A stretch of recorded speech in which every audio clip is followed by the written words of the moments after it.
हे hi everyone, नमस्ते, welcome और welcome back to my channel Meghashi. So मैं हूँ मेघा। आप सभी लोग कैसे हैं? मैं आशा करती हूँ आप सभी लोग बहुत ही ज़्यादा अच्छे होंगे। सो गाइज, मैंने आपसे जैसे बताया था कि मैं कहीं जाने वाली हूँ, तो मैं आज वो ट्रैवल व्लॉग लेकर आ गई हूँ कि हम कहाँ गए थे पूरी फैमिली के साथ में। तो उसी के लिए मुझे आपसे थोड़ी सी बात करनी थी कि मेरा जो फ्राइडे वाला व्लॉग था, एक्चुअली मैंने थर्सडे को कोई भी व्लॉग मेरी तरफ से अपलोड नहीं हुआ था। वो मेरी खुद की चॉइस नहीं थी। मतलब ऐसा नहीं कि मैंने खुद अपलोड नहीं किया था। मेरे साथ में, मैंने कहा ना, ब्लंडर होते हैं, तो मेरे साथ में बस वही ब्लंडर हुआ था कि जो थर्सडे के दिन है ना, मुझे व्लॉग जो अपलोड करना था, जो आपके पास फ्राइडे को सुबह पहुंचा है, तो उसकी पूरी तैयारी मैंने करके रख ली थी। और जब मैंने उसे दिन में अपलोड किया, हम लोग जहाँ गए थे ना, वहां पर बहुत पहाड़ी और घाट सेक्शन टाइप का एरिया था। गांव के काफी इंटीरियर में हम लोग गए थे, तो रेंज नहीं मिल रही थी। तो मैंने उसे जब अपलोडिंग पे लगाया ना 2 बजे, तो आप बिलीव नहीं करोगे, थर्सडे के दिन, गुरुवार के दिन 2 बजे मैंने दिन के उसको अपलोड पे लगाया था। और वो तब से अपलोड होता रहा, और वो नेक्स्ट डे फ्राइडे की सुबह 7 बजे अपलोड हुआ फाइनली। हम लोग शाम को घर आ गए थे, थर्सडे के दिन ही हम शाम को घर आ गए थे। हमने हमारे घर के वाईफाई वगैरह से भी ट्राई किया, लेकिन अपलोड नहीं हो रहा था। पता नहीं क्या प्रॉब्लम आ रही थी, और वहां पर भी सबके मोबाइल्स नहीं चल रहे थे। तो हम लोग ने एक दूसरे के मोबाइल से भी हॉटस्पॉट कनेक्ट करने की कोशिश की, लेकिन वो अपलोड नहीं हो रहा था। तो फिर मैंने सोचा कि इस वीडियो को डिलीट कर देते हैं, कल करेंगे अपलोड। तो मेरे हस्बैंड ने कहा नहीं, रहने दो, ये इसे अपने आप ही होने दो, ये जब इसे होना होगा ये हो जाएगा। तो ऐसे करते करते ना वो फ्राइडे के दिन सुबह 7 बजे अपलोड हुआ। तो ये मेरे साथ में एक तो पहला ब्लंडर हुआ। दूसरी चीज मेरे साथ में ये हुई कि आपने सुना होगा कि उसमें मैंने जो शुरू में बात की है, उसके बाद में कोई भी वॉइस ओवर नहीं है, कोई भी म्यूजिक उसमें नहीं है। उसके पीछे का कारण ये है कि मैं अपने वीडियो को ना सबसे पहले अपने मोबाइल में ही, जो मेरे एल्बम्स में, जो मेरी गैलरी में ही जो ऑप्शन रहते हैं, उसी से मैं एडिट करती हूँ। देन जो वॉइस ओवर और रिकॉर्डिंग का काम होता है, वो मैं दूसरे ऐप से करती हूँ। मैं वीएन का यूज करती हूँ। तो मैंने यही चीज की, और फिर वीएन में ना एडिटिंग करने के बाद फाइल को एक्सपोर्ट कराना होता है, जिससे कि वो आपकी गैलरी में आ जाती है। मैंने भी यही चीज की। अब अभी तक जो मैं उसे यूज कर रही हूँ ना, तो जो एक्सपोर्ट करने के बाद जो फाइल आती थी ना, वो मेरे फोन गैलरी के कैमरा वाले फोल्डर में आती थी, और वहीं से उठा के मैं उसे यूट्यूब पे अपलोड कर देती थी। इस बार भी मैंने यही किया, लेकिन इस बार ना वो फाइल कैमरा में ना आते हुए एक अलग फोल्डर में चली गई, दूसरे फोल्डर में चली गई। और मुझे ऐसा लगा कि यही वाली फाइल है, क्योंकि मिनट्स दोनों में सेम थे, क्योंकि मैंने एडिटिंग ऑलरेडी कर रखी थी, बस मुझे वॉइस ओवर और म्यूजिक ऐड करना था। तो मैंने वहां से उठाकर उसे अपलोड कर दिया। और अपलोडिंग में मैंने बताया ना कितना ज्यादा टाइम लग गया, पूरा एक दिन निकल गया। तो मुझे अगले दिन जब मैंने खुद व्लॉग देखा, तब मुझे पता चला अरे इसमें कोई वॉइस ओवर नहीं है, कोई भी म्यूजिक नहीं है। तो मेरे साथ इस तरीके की चीजें हो रही है, बट कोई बात नहीं, मैं रुकूंगी नहीं। मुझे आपके प्यार और सपोर्ट की जरूरत है। आप लोग प्लीज अपना प्यार और सपोर्ट बनाए रखिएगा, और मैं अपनी तरफ से पूरी कोशिश करूंगी आपकी एक्सपेक्टेशंस को फुलफिल करने की। और आप लोगों की भी जो रिक्वेस्ट थी, डिमांड्स हैं, आपकी जो जो भी सजेशन है, उस पर भी मैं वीडियोस जल्दी लेकर आऊंगी। तो आप लोग मेरे चैनल पर बने रहिएगा। और अगर अभी तक आपने मेरे चैनल को सब्सक्राइब नहीं किया है, सो प्लीज कर लीजिए, बेल आइकन को प्रेस कर दीजिए, ज्यादा से ज्यादा मेरे चैनल को शेयर कीजिए, और मेरे वीडियोस को लाइक कीजिए और कमेंट्स भी कीजिए। मुझे आपके सपोर्ट की बहुत ज्यादा जरूरत है गाइस। तो मैं है ना बताऊं आपको कि मैं कहाँ गई थी। तो मैं है ना हम लोग बजरंगबली के मंदिर गए थे दर्शन करने के लिए। इंदौर से करीबन 45 किलोमीटर दूर है, ओखला नामक एक गांव है, वहां पर ये स्थित है। हम 2 मंदिर गए थे, और ओखला में ही अखिलेश्वर धाम के नाम से ये मंदिर है, जहाँ पर हनुमान जी का मंदिर है और महादेव का मंदिर है। तो दोनों ही, मतलब ये मंदिर ना बहुत ही प्राचीन है। हम दोनों ही मंदिर जो गए थे ना, बहुत ही प्राचीन है। उसकी प्राचीनता की जो बात है ना, मैं आपसे जब आगे व्लॉग आप देखोगे ना, तब मैं आपको बताऊंगी। लेकिन मैं आपको सिर्फ अभी मैं इतना बता देती हूँ कि इस गांव का नाम ओखला क्यों पड़ा। तो यहाँ पर ना श्रीपाल नाम के एक राजा थे, और तो वो राजा जो है ना, बहुत ही दानवीर थे, बहुत ही दानवीर। और वो अतिथि का कभी भी ना सत्कार करना नहीं भूलते थे।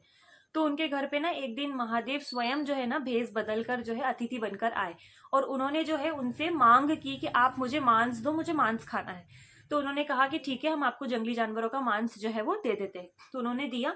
तो उन्होंने कहा कि नहीं, मुझे जानवर का मांस नहीं चाहिए, मुझे इंसान का मांस चाहिए। तो उन्होंने कहा ठीक है, मैं आपको वो भी दे देता हूँ, मैं स्वयं मेरा मांस आपको दे देता हूँ खाने के लिए। तो उन्होंने बोला नहीं, तुम वृद्ध हो गए हो, यानी तुम बूढ़े हो गए हो, और मुझे तुम्हारा मांस नहीं चाहिए। तो फिर उन्होंने कहा कि ठीक है, मेरा जो पुत्र है, मतलब जो राजकुमार है, मैं अपने बेटे का, जो मेरे पुत्र है, उसका मैं मांस आपको दे देता हूँ। तो उन्होंने अपने बेटे का जो मांस है वो उन्हें दिया, लेकिन उन्होंने ना जो सर का हिस्सा था ना, जो सर था, वो हिस्सा ना उन्होंने रख लिया था अलग, जिससे कि उन्होंने ऐसा सोचा था कि इनका जो है ना सर का हिस्सा रख लेते तो ये जो इनकी मुंडी है ना, कपाल, इसकी पूजा करा करके, इस पे तंत्र करवा करके उन्हें मोक्ष की प्राप्ति करा देंगे, क्योंकि उनकी इस तरीके की मृत्यु हुई है। तो उन्होंने, महादेव ने कहा कि आपने तो खाना खाने से उन्होंने मना कर दिया कि नहीं, हम इसे ग्रहण नहीं करेंगे, क्योंकि आपने जो मेन जो सर का हिस्सा है वो तो आपने दिया ही नहीं। तो फिर राजा रानी जो है, जो उन्होंने सोच रखा था आगे के लिए, वो नहीं हो पाया।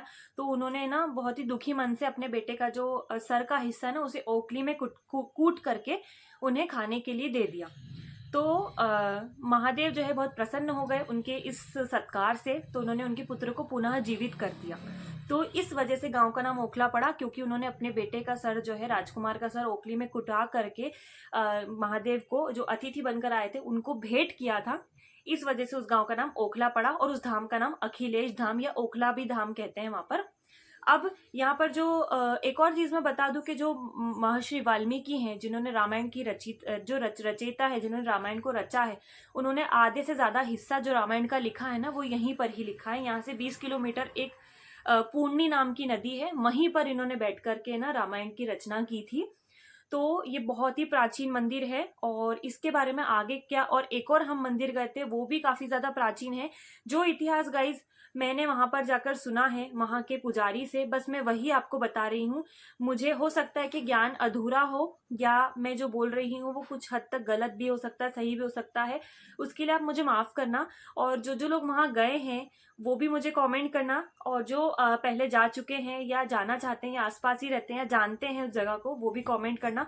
और अगर मैं कुछ भी चीज भूल रही हूँ आपको बताना ना, वहां के बारे में, उनकी वहां की महिमा के बारे में, तो वो भी आप मुझे बताना। पर ये जो मैंने सुना है वो मैं आपको बता रही हूँ। तो आप लोग अब ब्लॉग को आगे देखिए, और मैं आपको साथ साथ बताती भी चलती हूँ यहाँ का इतिहास। तो गाइज़, जैसे कि आप लोगों ने देखा कि मैंने आप लोगों को भी बताया कि हम ओखला गांव में अखिलेश्वर धाम जो है वहाँ जा रहे हैं। और अभी जो आपने स्टार्टिंग में क्लिप देखी होगी ना, जिसमें कि दूध से अभिषेक हो रहा है बजरंग बली का, तो वो जो खड़े थे ना, वो मेरे जेठ थे। उन्होंने एक्चुअली बोला हुआ था वहाँ पर कि वो चोला चढ़ाएंगे, तो इसीलिए हम लोग वहाँ जा रहे हैं। और आप देख सकते हो भैरव बाबा का मंदिर है। कौन कौन गाइस पहचान गया है कि ये कहाँ का एरिया है, तो ये घाट सेक्शन है, आप लोगों को मालूम होगा। जो घाट सेक्शन आता है ना, जहाँ पे भैरव बाबा का मंदिर आता है, भैरव घाट, वहाँ से हम लोग गए थे। तो ये इतनी ग्रीनरी थी ना, मैं आपको क्या बताऊँ। और गाइस, जिस मंदिर में हम जा रहे हैं ना, वहाँ की मैं आपको महिमा, मैंने बोला था ना मैं आगे बताऊँगी। तो जैसे कि मैंने आपको बता दिया था कि उस गांव का नाम ओखला क्यों पड़ा था, तो वहाँ पर ना महादेव का भी मंदिर है, जिन्हें अखिलेश्वर महादेव कहते हैं। और जो बजरंग बली, उन्हें अखिलेश्वर हनुमान जी के नाम से जाना जाता है। तो जो महादेव है ना, उनकी तो स्थापना स्वयं कृष्ण जी ने ही की थी। उनकी स्थापना कृष्ण जी ने स्वयं की थी। वहाँ जो महादेव का शिवलिंग है, आप देखो कितना सुंदर मंदिर है। और यहाँ पर ना 46 वर्षों से, मतलब 46 ईयर से ना अखंड रामायण का पाठ चल रहा है, जो आज तक कभी नहीं रुका है। ये आप लोग भी गाइस भगवान के दर्शन कर लीजिए, जो जो यहाँ गए हैं, जो नहीं गए हैं वो भी आप दर्शन कर लीजिए। भगवान आप सबकी मनोकामना को भी पूर्ण करे, जिसके जो भी दुख हैं उन सबको दूर कर दे। और आप लोग भी यहाँ पर आ सको जल्दी से दर्शन करने। देखिए बहुत पास से मैं दिखा रही हूँ, ये बजरंग बली। और ये एकमात्र ऐसा मंदिर है जहाँ पे हनुमान जी की जो मूर्ति है, उनके हाथ में पर्वत, द्रोणागिरी पर्वत की जगह पर यहाँ पर आपको शिवलिंग देखने को मिलेगा। इनके हाथ में शिवलिंग है। दरअसल जो राम जी थे, उन्होंने मंगाया था शिवलिंग, क्योंकि उन्हें जो है रामेश्वरम में स्थापित करके शिवलिंग की पूजा करनी थी। तो उन्होंने कहा था नर्मदा नदी से ले आओ। तो वो जब नर्मदा नदी से लेने के लिए आए थे, तो उन्हें ना एक महर्षि थे, उन्होंने कहा था कि तुम यहाँ पर रुक के आराम कर लो। हनुमान जी को कहा था, तो वो यहाँ पर रुके थे। तो यहाँ पर रुके थे, इस वजह से ना ये जो शिवलिंग है ना, मतलब हनुमान जी यहाँ पर अखिलेश धाम नाम से यहाँ पर स्थापित होकर उनके हाथ में शिवलिंग था, वो तमिलनाडु में स्थित है। क्योंकि रामेश्वरम में ना राम जी ने पूजा करना शुरू कर दी थी, वहाँ पर उन्होंने शिवलिंग स्थापित कर दिया था। यहाँ पे आप मेरी पूरी फैमिली को देख सकते हो। मेरे सास ससुर, मेरे जेठ हैं, जेठानी हैं, उनके दोनों बच्चे हैं। ये जो मैं बात कर रही हूँ ना गाइस, महादेव, ये इनकी स्थापना स्वयं श्री कृष्ण ने की थी। और बस बहुत ही अच्छा भंडारे का आयोजन था यहाँ पर। भंडारे में भी मेरे जो ससुर जी उन्होंने योगदान दिया था और बहुत ही बढ़िया आयोजन था। यहाँ पे आप देख सकते हो हम भगवान की बहुत ही पास से जो है अब हम दर्शन करने के लिए जा रहे हैं और काफ़ी अच्छा लगा था। गांव के बहुत ही अंदर अंदर था और बहुत ही अच्छी प्रकृति थी और रील्स वगैरह शॉर्ट्स बनाने के लिए इतना सही था ना, पर क्या करें फैमिली के साथ में थे तो हम लोग के लिए भी नया है और उन लोगों को तो पता ही नहीं। हम लोगों ने एक्चुअली डिस्क्लोज़ नहीं किया है अभी तक भी कि हम क्या कर रहे हैं, क्योंकि हम ये चाहते हैं कि हम एक लेवल पे पहुंच जाए ना, उसके बाद में उनको बताएंगे, या तो फिर अगर उन्हें खुद ही कहीं से पता चल जाए वो देख ले तो वो अलग बात है। तो आप देख सकते हो भंडारे के लिए कितना सारा बड़े बड़े बर्तनों में खाना बन रहा है और भंडारे की गाइस इतना अच्छा आयोजन था ना, मैं क्या बताऊँ। इतना अच्छा शेड लगा हुआ है अभी आप देखो और पूरे टाइल्स लगी हुई थी और बहुत ही व्यवस्थित तरीके से इतने ज़्यादा आदर सत्कार के साथ में खाना खिलाया गया था, बहुत ही अच्छे तरीके से मतलब बिल्कुल पर्याप्त भोजन कराया गया था। नुक्ती थी और भंडारे वाली मिक्स सब्जी थी और भजिए और पूरी। तो चीकू ने इतना परेशान किया, बिल्कुल भी खाना नहीं खाने दिया। मैंने भी ढंग से नहीं खाया, इसके पापा ने भी ढंग से नहीं खाया, बस ये भाग रहा था इधर से उधर, बिल्कुल सीधा नहीं बैठ रहा था। और ये कुंड है गाइस, कुंड आप देख सकते हो, यहाँ पर पूरा पाठ वगैरह चल रहा था। अब अभी देखिए चीकू की मस्ती कैसे डांस कर रहा है ये बहुत। और यहाँ पे आप देख रहे हो ये मेरे हस्बैंड के सर पे उन्होंने टोकरी रखी तो केले का प्रसाद भी चढ़ाया था। तो शुरू में मेरे हस्बैंड ने रखा था अपने सर पे, फिर मेरे जो जेठ है ना उन्होंने रख के वो मंदिर के अंदर ले गए थे, क्योंकि उन्होंने ही चोले का बोला था, उन्होंने ही चोला चढ़ाया था, उन्होंने बोला हुआ था, तो वो फिर आगे तक ले गए थे अंदर। और बस यही है गाइस यहाँ की महानता। और ये मंदिर बहुत ज़्यादा प्राचीन है, आप दर्शन कर लीजिए यहाँ पर। और ये हम लोग फिर दूसरे मंदिर जा रहे थे, उस मंदिर का नाम है झाड़ उखाड़ मंदिर। हाँ, ये भी बजरंग बली का ही मंदिर है। और इस मंदिर की महानता मैं आपको बताऊँ ना, तो इस मंदिर में ये सबसे पहली चीज़ तो ना आप लोग ध्यान से देखना, मैं आपको क्या दिखा रही हूँ। ये आप पेड़ देख रहे हो, उखड़े हुए झाड़ की तने आप देख रहे हो उखड़ी हुई, ये पूरे कांच में लेमिनेट करके रखे हुए हैं। जब हनुमान जी जो है ना उन्होंने अशोक वाटिका गए थे ना, वहाँ पर उन्होंने झाड़ उखाड़े थे, पेड़ उखाड़े थे, सब तहस नहस किया था, तो कुछ पेड़ ना उन्होंने यहाँ भी उखाड़े थे। उसका ये साक्ष्य है, ये प्रमाण है, ये पेड़ आज भी यहाँ पर ये झाड़ रखे हुए हैं, इसीलिए इस मंदिर को झाड़ उखाड़ कहा जाता है। ये स्वयं हनुमान जी के हाथों से उखाड़े हुए झाड़ है, जो कि आज भी यहाँ पर ना कांच के इससे पूरा लेमिनेट करके इसको रखा हुआ है, जिससे कोई नुकसान ना हो इसको। तो ये भी इतना प्राचीन मंदिर है मतलब। और हरियाली का तो मैं आपको क्या बताऊँ, बहुत अच्छी हरियाली। यहाँ पे मैं नारियल वगैरह लेने के लिए गई थी, हम लोग पूरी फैमिली साथ में गए थे, बहुत ही अच्छा लगा था।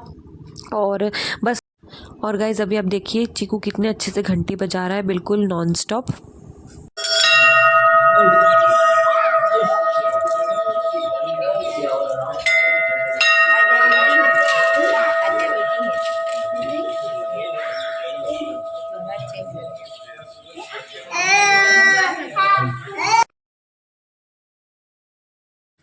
तो गाइस पता है, अब पहले वाले इसमें भी जब मैंने आपको दर्शन कराए थे ना महादेव की, जिनकी स्थापना कृष्ण जी ने की, पहले वाला जो मंदिर था अखिलेश, वहाँ पर भी ना इसने ना नॉन स्टॉप घंटी बजाई थी। मतलब ये घंटी तो उसके हाथ में नहीं आ रही थी, थोड़ी ऊपर थी, लेकिन वो थोड़ी सी नीचे थी। उसने एक जैसे बड़े बजाते ना घंटी, बिल्कुल वैसी बजाई थी। ये आप लोग भी दर्शन कर लीजिए।